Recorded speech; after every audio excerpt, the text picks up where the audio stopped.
Let's talk about Texas Tech or Cincinnati or I don't even know, man. Oklahoma State's coaching search. Anything but the Holy War at this point. We're going to talk about the Holy War.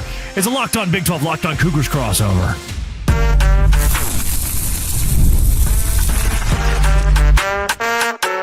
You are Locked On Big 12, your daily podcast on the Big 12 Conference. Part of the Locked On Podcast Network, your team every day. Like a pig to slop, baby. Happy Thursday, everybody. Welcome to a Locked On Big 12, Locked On Cougars crossover. I'm Drake Toll from America's #1 Big 12 podcast, Locked On Big 12. That's Jake Hatch of Locked On Cougars, talking all things BYU. Thanks for making our shows your first listen every single day. We will start with just giving it a rest, man. Why should a Texas Tech fan, a UCF fan, a West Virginia fan actually care about the Holy War this week? Because look, I'm giving it kind of the same coverage I did Utah and Texas Tech. That was the biggest game at that point of our season. Does it deserve all the pomp and circumstance that it gets? And the two fan bases should just kiss already. Then ultimately, BYU has the edge. I think BYU has the edge. And he's a BYU homer. I'm going to be there. I'm going to be like Rob Lowe NFL hat, just wearing a Big 12 shirt. Hope both teams have fun. I'll tell you why analytically, though, that is the case, and Jake can help back it up possibly. Then the best bets, the Big 12 this week. Jake and I will go over how you can win some money on FanDuel. If you hit subscribe, we get to keep our jobs. Jake, give me I read today, I think, Kyle Whittingham's family getting into a fight in 2009 with BYU fans, to cheerleaders that are tackling fans, to water bottles that hit cheer coaches in the head. This game, it took Kalani Sitake coaching at Utah and Kyle Whittingham playing linebacker for BYU. This game is a monstrosity there is no greater crossover between two power conference teams, in my opinion, than BYU and Utah. Why should the spotlight of every Big 12 eyeball be on Provo this weekend? Well, okay, the three incidences you just referenced, Drake, I think netted one person a trespassing citation. Speaking of the fan that jumped out of the stands and got his ass kicked by a Utah cheerleader. Then we had the Kyle Whittingham's family situation that police pleaded with people not to file anything or talk about it. It got out afterwards, but no police reports were filed. And then you mentioned a water bottle hitting a cheer coach in the head. That netted a person an assault charge. So, hey, life's good here in Utah when it comes to this. Now, I say all that to say that's all in like the last 15 years? 25. Some odd, right? Yeah, okay, great. Yeah. The thing is, this rivalry transcends almost every boundary that there is out there. Religious undertones, literally families split down the middle, whether they're red and blue. We've got these coaching staffs and players who have gone between these two programs. And the simple fact of life is, we talk about it often here in Utah, is this is a 24/7, 365 rivalry. It doesn't matter how trivial the matter is. If you're a Ute or you're a Cougar, if you take offense to one thing, you go to war on one side and your buddies back you up, while the other guys, it's like the, what's that, where they're snapping, and that play I'm thinking of in my head. I can't remember the name of it. Yeah. But the Sharks and the whatever. This is a rivalry that exists in literally everyday life here in Utah. Greasers? Is that right? The Greasers? Is that right? Yeah, the Greasers or something like that. The Sharks and the Greasers or whatever. And that's the thing about this rivalry, it dominates literally everyday life here in Utah. And it's something that the Big 12 is learning very quickly. These two fan bases, they love to get after one another. Yeah, so what makes this different? So give me this piece as well. Let's start here, actually. Talk to me. It was awesome seeing all the Utah fans watching the BYU game and vice versa. That's what this rivalry seems to be. Mm-hmm. Give me this is a sports show. We're not, a religious organization as a Locked On Podcast Network.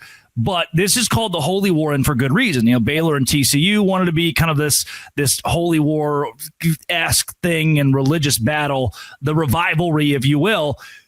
Give me the religious undertone that makes this matchup different than any other rivalry in college football. Well, the undertone is that the good guys in people's eyes, if you're a BYU fan, you're members of the Church of Jesus Christ of Latter-day Saints, and everybody who wears red on the other side are either non-members, ex-Mormons, or Jack Mormons. That is the religious undertone in all of this, Drake, if you're from the BYU side of it. Now, there'll be Utah people on the other side who flip over and say, no, I'm a very active member of the church. In fact, the recently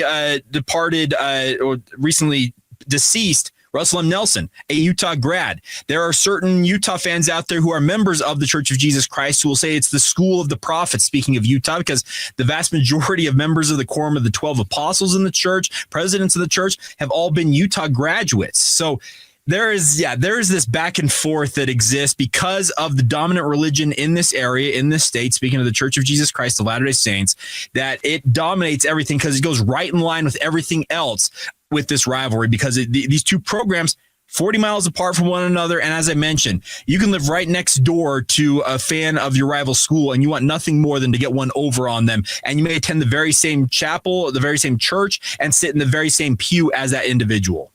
Yeah, I'm looking at a game this week that should be just as heated as it was last year, if not more so, now that both these schools are relevant. Utah last season at this point in the juncture, their year was effectively over. There was no way they were going to win the Big 12. We pretty much knew they were in bowl contention, but it would have taken a win against BYU, and the Cougars held them out of that. This year, 51% chance to win for BYU, according to ESPN, and at home. If you're a Cincinnati fan, what's the next wrinkle? What's the next firework? Is there going to be what can we expect? What sort of wizardry, I guess, will occur Saturday? Well, okay, if you want to talk about Cincinnati here, because they're off to an incredible start, speaking of the Bearcats, Drake, is that they're watching this game because whoever wins this game likely has the inside track to make a run at the Big 12 title game. And Cincinnati's over there thinking, hey, we're dreaming of maybe getting to Arlington ourselves. You want to know who wins this game so you know what you're going up against, whether it is Utah with the win over BYU having the tiebreaker over the Cougars, or vice versa, with BYU holding a tiebreaker and knowing that you face them in the second to last game of the season out there in Cincinnati. There is intrigue across the board because this game, just speaking of the game itself, could determine who I expect will face Texas Tech in Arlington in December. Yeah, this is going to be a huge, huge matchup. Glass Half Ute, who is one of the many controversial Utah fans. I personally enjoy a lot of the tweets, whether it's the Alex Markham guy or Glass Half Ute, where I'm like, you know what? At the end of the day, when I sit down and eat my dinner, my beautiful ribeye steak that I've cooked on the Blackstone on my back porch, I don't give a hoot about any of these people. It's just this fake internet thing, right? And so you log on, you banter for a bit, you log off. If you do it in the way that most people should do this and have a rivalry week. Thought it was very funny. Our friend Glass Half Ute tweeted, Utah can't allow BYU to establish an actual streak with a third straight win Saturday. That would have rippling effects beyond just this season. I'm sure that will be walked back if BYU wins the game and it's just a one-off and Utah will recover next year and certainly win at home. Well, that's the thing about this. He's not wrong about that, Drake, because if BYU does do that, that indicates that a freshman quarterback just beat Utah. It looks like the future is very bright for BYU with their offense led by Bear Bachmeier. The NIL money that's flowing into BYU's coffers that Utah fans want to complain about incessantly and argue that it's all about tampering and that they're stealing players with paychecks. All of that goes right into play, exactly like Glass Half Ute is saying that. Yeah, he very well may try and walk that back should BYU win this game, but I'm with him on it. If BYU establishes a streak here, wins 3 in a row, that's going to spell some pretty tough scenarios for Utah fans to deal with. Yeah, coming up, let's talk about BYU actually can win this game and then give you the best bets in the Big 12 this week. Locked on Big 12, Locked on Cougars.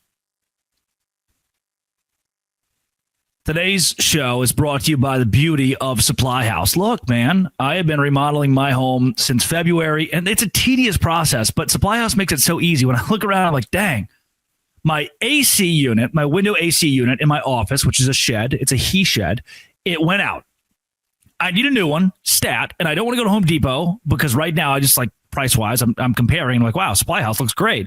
I need it now, though. Supply House, next day delivery. HVAC, plumbing, electrical items, all at Supply House. Need parts for a fast project? Supply House is next day delivery. It's that easy. Join the free Trade Master program today. Score serious perks like priority shipping, lower prices, dedicated support line. SupplyHouse.com to sign up for free. SH College 5 for 5% off your first order. SH College 5. SupplyHouse.com. Real people, real service. Today's show is also brought to you by, oh, that's right, FanDuel. Yeah, later on in the show, I'm going to give you my best bets in the Big 12. If you think BYU is going to win outright against Utah, you can win some money at FanDuel. NFL season is also here. Pick a bet, put down $5. If it hits, you'll unlock $300 in bonus bets to use across the app.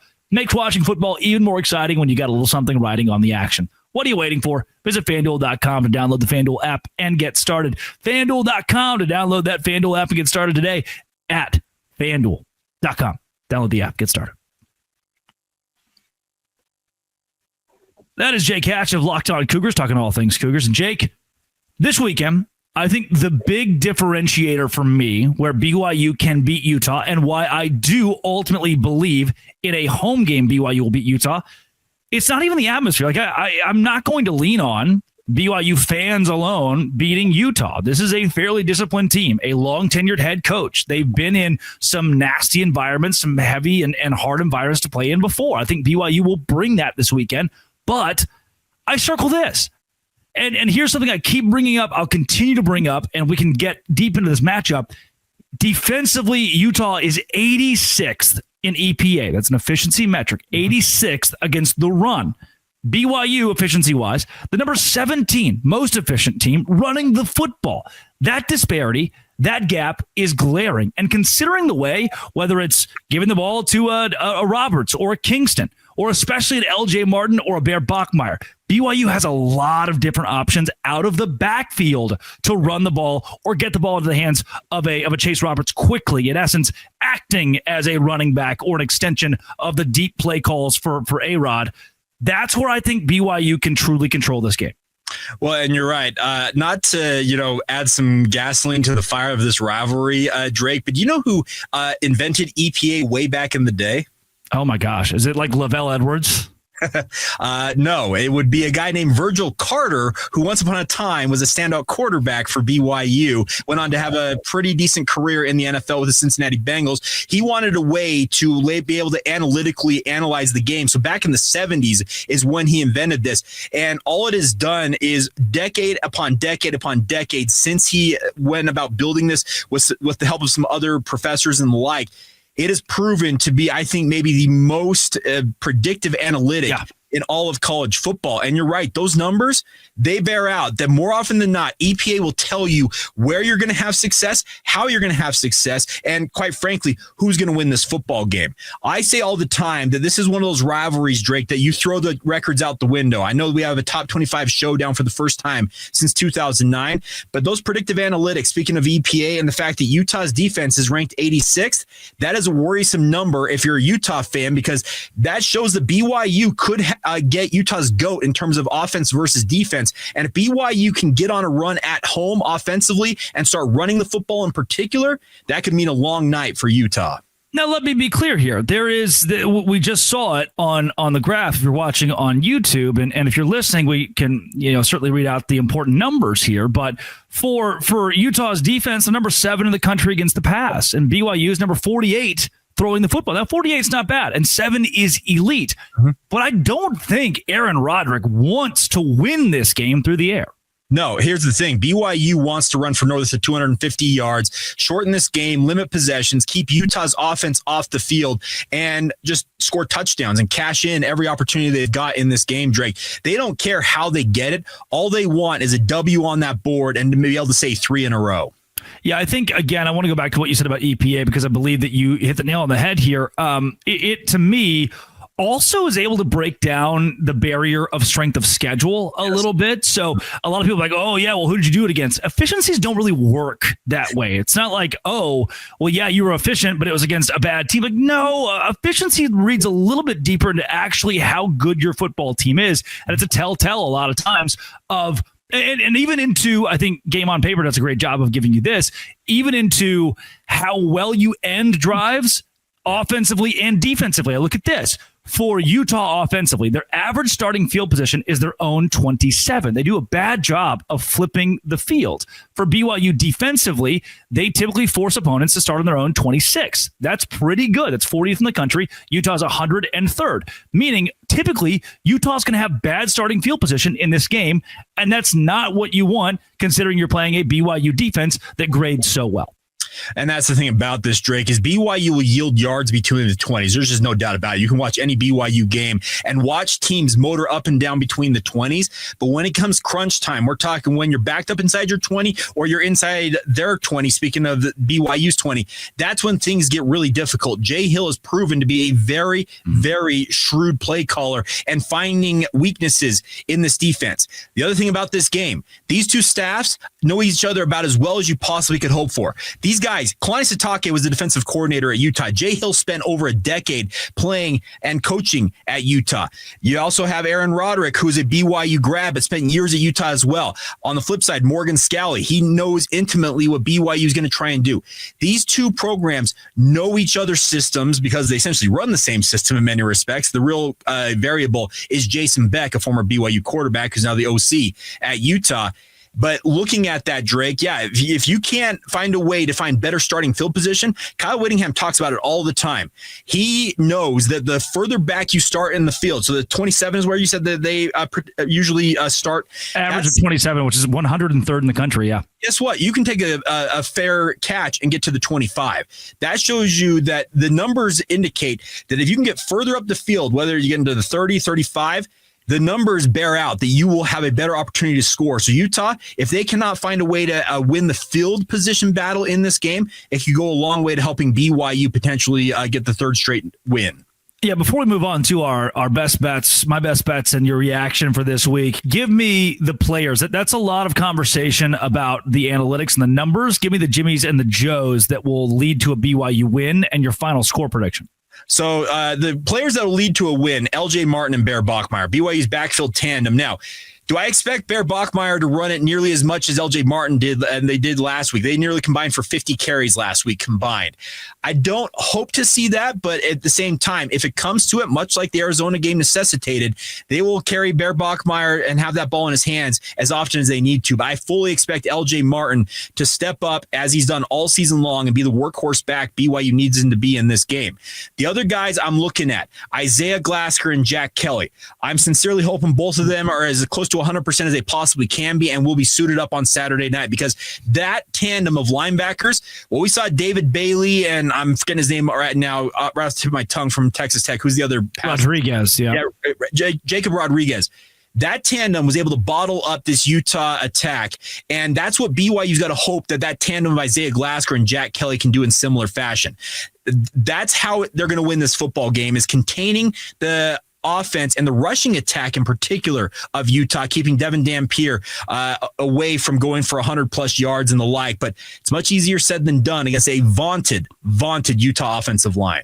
Here's the deal. I don't think that we've said anything, and this is, our friend JT Wister, so I think who both of us appreciate and respect. You mentioned BYU and Utah having a 70-30 split with the fans, and then not a chance. Right? I think it was brought to like 72% of the stadium or something as season ticket holders. Drake, if it's more than 10%, I will be absolutely floored. That's beside the point. So, and another piece of this is I don't think we've given you anything at this point you could clip. Like, there's nothing here that you know. I say it all the time, clip away, because that means more people are going to watch me. We're sure, but I just don't understand. Like, here are the hard numbers. Here are the hard athlete. Like, maybe the most I could do is tell you that, like, and we just saw the numbers. I'll pull it up really quickly again. Like, for whether it's Davis for Utah or Roberts for BYU. I mean, Roberts 22 receptions, 420 yards. Davis 39 receptions, 416 yards. So Devin Dampier being kind of your bell cow running back for Utah. Like, he leads the team in rushing yards this year. They haven't found like the ace in the hole who they can trust to go downhill the way LJ Martin can, or even break one like LJ Martin can. I will say this. Keep an eye on Wayshawn Parker, Naquari Rogers. I've got a sneaking feeling that one of those two guys could break out in this game in particular behind that Utah offensive line. Yeah, see, that's a nice thing to say. Clip that, Utah fans. And I agree. And even if that does happen, I still think the BYU has a good opportunity to control the game. And I said it on my show earlier this week. BYU could get down 10-0. Like, I could legitimately see BYU, the first couple of drives, these are going to be some of the best scripted drives of Kyle Whittingham's career to start this ball game.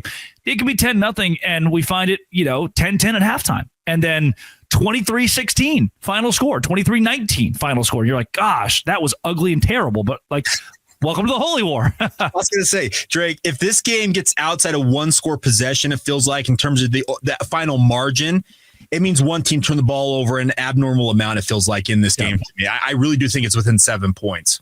No doubt. Coming up, the best bets for this week in the Big 12. This is Locked On Big 12 and Locked On Cougars. Oh, buddy. Today's show is brought to you by Mazda Standard. It is that Japanese craftsmanship that is oh so good looking. But alongside pretty good safety, actually the best safety, more IIHS top safety picks than anyone else. Footwork to breathwork, athletes sweat all the details. Mazda brings the same intention to how they craft every model. Like our players, we sweat every detail. Because when you make every move count, impossible becomes irrelevant. Mazda, move and be moved with all-wheel drive standard in every crossover SUV you can drive with confidence through almost any season. Mazda. Go check it out today. Move and be moved with Mazda. He is Jake Hatch of Locked On Cougars, and he is here as just kind of like a test dummy. We're going to go through my best bets in the Big 12 this week, Jake, if that's okay with you. I make my own picks every single week, so I'm excited to actually, be able to play like the peanut gallery to yours. All right, number one then. I'm going to go with Baylor money line at TCU. Now, look, here's what you're thinking. That's an insane pick. How in the world will the rival go on the road and win? I think a couple things working in Baylor's favor here. People are also like, oh, he's the Baylor grad. I don't give two hoots. Like, it just doesn't benefit me whatsoever to wax poetic about the Bears. I'm just giving you what I think is going to happen this week. I believe that Baylor has an opportunity to win this game, not just because of Sawyer Robertson. I saw how kind of putrid TCU looked against Kansas State last week. And also, the Baylor Bears, Jake, are much better on the road than they are at home. And a piece of that, Dave Aranda talks about it. His team feeds off the away crowd better than they do the home crowd. And for TCU, I don't think the home crowd's going to give them too much juice. Here's the thing. TCU, I don't know what's wrong with them, quite honestly. Something's broken, though. It's not working. Speaking of the Horned Frogs, I actually really like that pick. I do think Baylor gets the win, and I think it's going to be fairly convincing. Yeah, I do too. And I do like TCU. I love Josh Hoover. I think he's one of the best quarterbacks still in the Big 12. Hoover's great. Individually, I'm just saying the entire – I guess the entire product that TCU's got right now, it's not functioning the way I feel like it should be. But Baylor, I think absolutely has the GOAT here. Yeah, also Baylor has the best skill room, offensive skill room, I think, in the Big 12, whether it's Bryson Washington all the way to Josh Cameron and those receivers, Kobe Prentice. I mean, you can name a myriad of those four guys. Michael Trigg is the best tight end in the Big 12 as well. Baylor's got a lot of options. They'll piece apart the TCU defense. 70 points, take the over. That's my first best bet. Jake agrees. I'm going to go Houston. -1.5 against Arizona. This is a pick that I was on early in the year. Anybody who's listened to this show will remember that I told you if there's a team to watch out for, it's going to be Houston in the Big 12 this season. I'm once again taking the Cougars in a game that I believe they will win defensively against Arizona. It's going to come down to the defense because I just watched the other Cougars, speaking of the Blue Cougars, as I call them, speaking of BYU, really struggle against Arizona. That Arizona defense, I know that some people said, well, they feasted on lesser competition. Well, just ask any BYU fan how that felt as they fell behind by 10 points and had to put together a pretty incredible rally to win that football game. That Arizona team is really, really solid, but I can't take anything away from Houston either because you and our good friend Parker have been really crowing about Houston. I've been impressed with the Red Cougars, as I call them, and I like that pick. It's a sneaky pick, but I will also say this. I think Arizona gets the W. Wow, okay. So Jake Cash is going to balance it out a little bit here. Then my next pick, and again, I think defensively Houston, and they still grade so well. Their analytics are awesome. Their EPA is incredible defensively. What could happen is Connor Wegman throws 2 interceptions. This final score flips. Houston loses by 3 or 7 in that event. Exactly. That's what I'm thinking. It's like a 3-point margin. Yeah, and that's what it could come down to is you can make mistakes against Oklahoma State like Houston did and still win by a lot. You can't do that against Arizona, and so that's where I do believe that Connor Wegman holds on to it. Connors, they established the run in this game. Houston does. They find a way to get it done at home in a noon Eastern game. UCF versus West Virginia. This is like William and Mary playing each other, like just William singular playing Mary singular. This is two teams that are still trying to figure a lot out.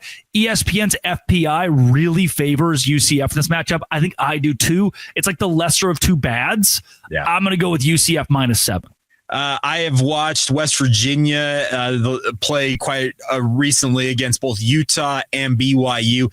I feel for Rich Rod. He is at a loss for how many injuries, and I feel bad for MP. Speaking of Mountaineer Paul as well, the injuries have just decimated this West Virginia squad. I just think it's a lost season already, and I don't know how it's going to get kind of back on track. But I do think UCF rolls. Yeah, this is a get right game for UCF to me. Their loss to Cincinnati was close. close. They were not good offensively. It took the last second touchdown to make it close, but still the defense wasn't terrible. Cincinnati's offense is really good. 20 points is efficient, especially when UCF's offense couldn't get it going. Kansas, that 27-20 loss surprised me. And even that Kansas State game, they hung around. I don't think the spirit or the will is broken for UCF yet. And still, West Virginia's lead passer, not on the team anymore. So that's a big problem if you're in Morgantown. I don't think it bodes well for our friends, Rich Rodriguez and company. UCF gets the win. They move above 500 and closer to a bowl game. Now, Texas Tech, Arizona State. Well, let's start here. I'm going to give you Texas Tech minus 9.5. This line has moved in Tech's favor a little bit after opening at 10.5 for the Red Raiders. Even if Sam Leavitt plays, Jake, I just think Texas Tech is that much better than anybody in the Big 12 right now. I'm going to ride the Red Raiders until they prove me otherwise. I'm with you. Here's the thing. Texas Tech's offense is fun, and it's really explosive in many respects, Drake. It's more about that defense. That defense is absolutely nasty. And I think Tech is they're all steam ahead towards college football playoff. If that defense continues to play the way it's playing right now, I won't be surprised if they make noise in the postseason in the college football playoff, because that defense can hold anybody down. Yeah, this is also a 2 p.m. game in Tempe. We saw Texas Tech go on the road against Utah in a pretty hostile environment. I don't think they're going to see near what they got against Utah in Salt Lake from an atmosphere standpoint. And for Arizona State, a big piece of that is because they just lost 42-10. It's hard to get any fan base in the Big 12, kind of outside of BYU. It's hard to get any fan base to show up after you lose 42-10. That may very well be the case for Arizona State against Texas Tech this week. That's kind of a non-factor to me. And like you said, whether it's Will Hammond or Baron Morton, the defense of Texas Tech themselves could put up 10, 14 points. It'll put you in a position to score 10 or 14 points this weekend. Give me the Red Raiders. Even if it's 34-20, we're covering the 9.5. And my final best bet, we already waxed poetic about most of this. I am going BYU money line against Utah. And I think the question comes up here, since we have given so much about this game and so much predictive, whether it's metrics or guys to watch out for. The question becomes, is this total disrespect? Do BYU fans feel disrespected that Utah is a 3.5-point favorite? I don't necessarily think so. I think BYU fans have watched this team struggle in the two recent games that they have played, and they found a way to win both of them, speaking of the Colorado game and obviously the Arizona game. And I think it's left Cougar fans wondering, okay, how good really is this squad? Are they just kind of scraping by right now? So I understand the apprehension. I can tell you this, though.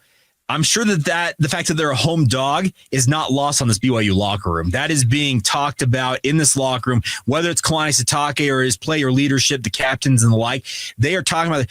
The odds makers are disrespecting us. They're picking the Utes to come down here and win on our home turf. We are not about to let that happen. Jake, last question I have for you here about that game. So if Baylor was coming to town, I think there's some shell shock when you walk into BYU for a night game, these Vampire Cougs. I've just got that gut feeling, the thing in the back of your head. You're like, you know what? I don't think Utah's going to have that shell shock. Is the crowd going to be a huge factor in this game? No, here's the thing. Two of the best home environments in the Big 12, if not the two best home environments, reside in the state of Utah. Speaking of Rice-Eccles Stadium and Lavelle Edwards Stadium, these two programs, these two fan bases, these two teams, they are used to playing in front of raucous crowds, especially when it comes to away and home. I don't think that's going to play that much of an effect in this one. I know that BYU, I think you threw it up earlier, they're 24-3 in their last 27 night games. So the numbers bear out that BYU wins more than 90% of those games at home.